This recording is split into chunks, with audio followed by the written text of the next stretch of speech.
in the neighborhood really wanted to sell, but they were thinking, I think the market's going to go higher. Well, what if you told them, hey, somebody down the street just sold for 185? I don't know. I think this is a really good time to sell.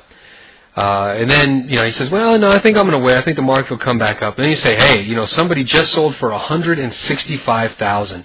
Man, the news is telling us that the real estate market is slow.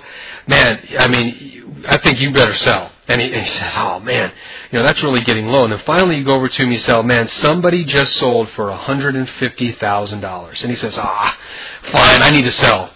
And you say, well, you know what? Hey, I think I'd be interested in buying your house. What do you sell it for? He says, oh man, I don't know. He says, you know what? I'll tell you what. I'll give you $147,000 cash right now. And he says, all right, fine, done. The same thing happens in the marketplace. Your traders will call each other up. They'll talk about the news. They'll start rumors. Believe me, all this stuff really happens. Okay, all because the trader at Bank of America knows if he gets priced down here, there's a big sell order. It's probably one of his customers. They're going to sell. He's going to buy it. Okay, pure and simple.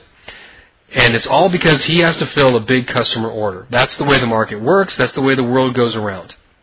So, what's the moral of the story? Well, the moral of the story is you've got to be very careful about the way you approach the market. And this is why mechanical types of systems run into problems. Because mechanical systems don't take all of this into consideration. They don't take into consideration that visually you can see that this bar here, this black bar, hopefully you can see that. In fact, you know what, let me take off the drawing, put it in normal mode, and we'll go ahead and zoom in here. And I'm going to zoom way in on just a couple of these bars here to illustrate this point. Bear with me while I get this screen situated. Okay. So this single black bar here, sorry about that. My pen went crazy. There we go. You can see that even though the market pushed down, didn't it come up off the bottom?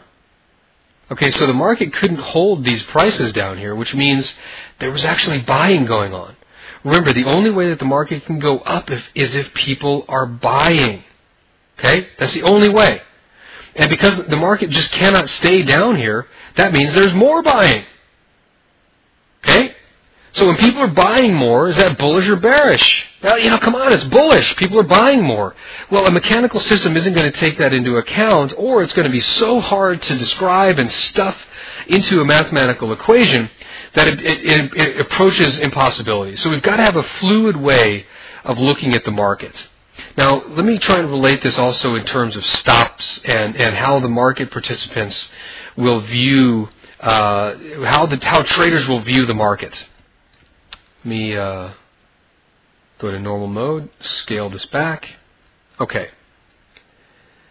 Now, what will most traders do? Now, if you've gone through the sections of mine on stops, you know I have two basic philosophies about stops. It needs to be, number one, far enough away that the market can't get there easily, and number two, close enough that you can afford it. Now, what do I mean by close enough? Okay. Well, close enough is easy. It simply means if you're risking 2% of your account and 2% of your account equals $60, you can't place your stop more than $60 away. It's that simple. But what do I mean by far enough? Whoops.